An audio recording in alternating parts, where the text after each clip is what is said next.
baik, berjumpa dengan saya Rizky Nur Adizaya Permana.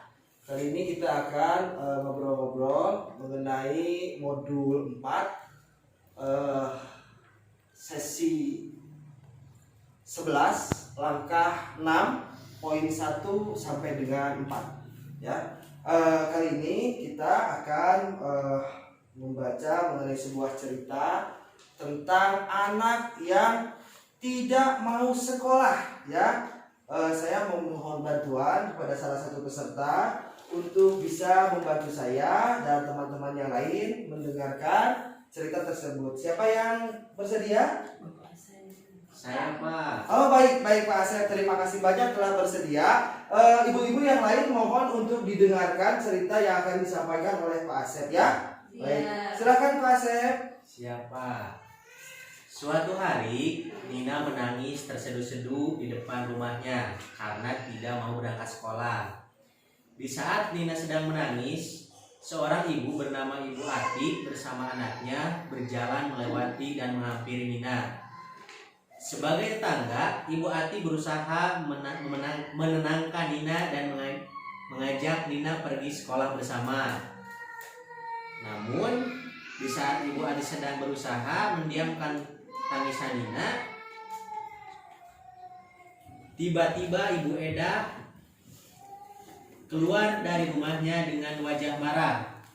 Ibu Eda memang tampak tidak terima dengan sikap Ibu Ati. Dia marah-marah pada Ibu Ati. Ibu Eda menganggap perbuatan Ibu Ati tersebut telah ikut campur dalam urusan keluarga. Sebuah kata yang pedas meluncur dari mulut Ibu Eda. "Hei Bu Ati, ngapain urusan orang lain? Urus saja anak ibu sendiri." Ibu Eda pun segera menarik Nina masuk ke dalam rumahnya dengan terus memarahi anaknya tersebut. Dan Ibu Ati hanya termengung.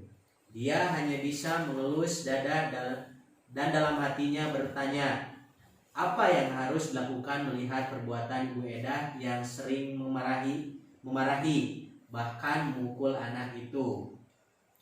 Itulah akhir cerita yang harus kita renungkan. Apa yang harus kita lakukan menyaksikan perbuatan seorang ibu yang sering melakukan kekerasan terhadap anaknya. Baik, terima kasih Pak Asep telah membacakan cerita mengenai kisah siapa tadi Pak Asep, anaknya namanya? Nina yang tidak mau sekolah. Nah, Nina tidak mau sekolah. Dalam cerita tersebut dikisahkan ibunya Nina itu memarahi anaknya. Nah, setelah apa yang diceritakan ini, apakah cerita tersebut juga pernah terjadi tidak di sekitar ibu-ibu sekalian? Pernah terjadi tidak, Bu? Pernah. Misalnya ada tetangga ibu atau mungkin ibu sendiri yang anaknya tidak mau berangkat ke sekolah. Pernah, Bu? Pernah ya? Pernah tidak, Bu? Pernah ya. Nah, jika terjadi kasus seperti yang terjadi kepada Nina, apa yang harus dilakukan oleh ibu-ibu sebagai orang tua, Bu? Apa yang harus dilakukan jika terjadi kasus seperti yang terjadi pada cerita Nina di atas, bahwa anak ibu misalkan tidak ingin sekolah? Apa yang ibu lakukan terhadap anak ibu? Bicara dengan gurunya. Gimana? Membujuknya. Terus? Membujuknya. Baik, kalau begitu untuk lebih efektif dan jelas masing-masing peserta untuk dapat menuliskan saja, Bu ya. Tolong dituliskan di masing-masing kertas yang sudah tadi saya bagikan sebelum dimulai mengenai jawaban di dalam kertas yang sudah disiapkan. Silakan Bu untuk ditulis dulu, Bu. Coba ditulis dulu di dalam kertas yang ada ya. Nah, nanti jawabannya masing-masing bisa dipikirkan.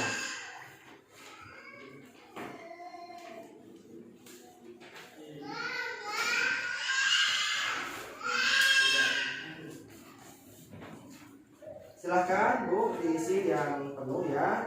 Bebas Ibu, silakan. Apa saja kira-kira apa yang harus dilakukan oleh ibu-ibu sekalian kalau cerita tersebut terjadi kepada ibu sebagai orang tua dan bapak sebagai orang tua? Silahkan ya, nggak usah bingung Bu, pakai bahasa apa yang ibu mengerti saja, silahkan dituliskan.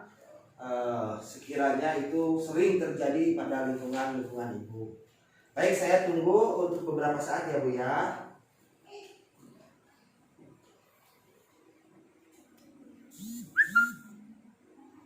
Apakah ada kesulitan Bu dalam mengerjakannya Bu? Sulit Pak. Sulit. Ya, saya tunggu Pak Asep ya. Pak Irfan gimana? Ada kesulitan Pak Irfan? Bentar lagi Pak. Bentar lagi ya. Baik, saya tunggu ya.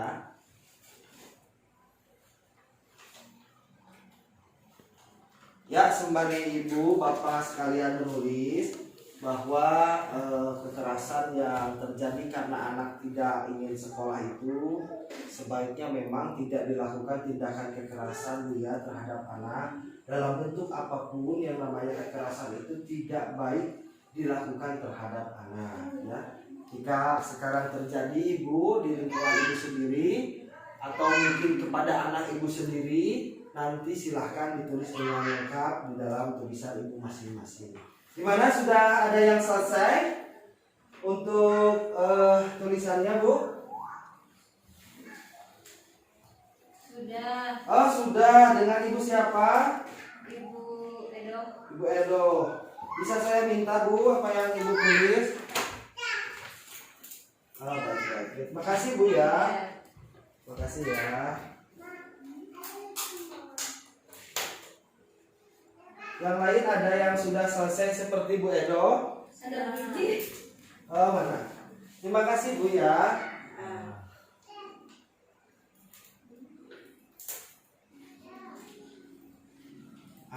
Ada lagi yang lain? Satu lagi saja ya. Dari yang Ibu. Oh baik. Terima kasih banyak Pak Asep ya.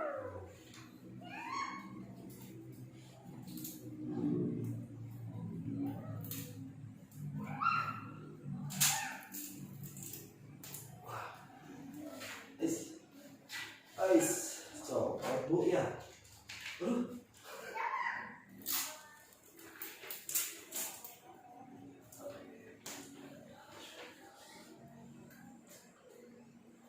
Baik, dalam cerita yang ditulis pada ibu siapa tadi Bu Edo ya? Nah, di sini dituliskan bahwa ketika anak ibu tidak ingin sekolah, di sini ibu menceritakan bahwa ibu akan menanyakan dulu permasalahannya ya terhadap anak, kenapa anak tidak mau sekolah, gitu Bu ya? Ya. Untuk mengidentifikasi masalah apa kira-kira Bu pada anak Bu? Kira-kira masalah apa yang harus ibu tanyakan? Kira-kira masalah apa dari anak? Iya, saya menanyakan bahwa kenapa tidak mau sekolah lagi. Ya, mungkin karena mungkin anak mengalami bully di sekolah ya Bu ya. Nah, barangkali ibu menanyakan terhadap anak gitu ya. Kemudian tadi dari ibu siapa ini? Ibu siapa tadi Bu? Bu Ici ya, Bu Ici ya, saya lupa, mohon maaf. Dari Bu Ici di sini disampaikan bahwa ketika anak ibu tidak ingin sekolah, ibu akan berkonsultasi terhadap guru sekolah ya Bu ya. Ya baik Bu, terima kasih banyak. Ini artinya ibu juga menjalin komunikasi yang baik dengan pihak sekolah. Ini dari Pak Asep ya. Jawabannya adalah ketika anak Pak Asep tidak mau sekolah, Pak Asep akan memberikan hadiah sebagai motivasi terhadap anak agar mau sekolah. Betul Pak Asep? Iya, memberikan reward Pak. Oh begitu. Oh, berupa apa misal Pak Asep untuk anak sekolah? Kalau di sekolahnya bisa prestasi ranking 1, Ya. akan dibelikan sepeda Pak. Oh ya. Jadi ketika anak tidak mau sekolah, Pak Asep memberikan motivasi kepada anak supaya anak mau sekolah lagi ya, dan kalau berprestasi akan diberikan hadiah ya. Baik, saya kira terima kasih banyak atas partisipasinya Ibu Bapak sekalian. Untuk langkah selanjutnya akan dilanjutkan oleh rekan saya yang lain. Terima kasih.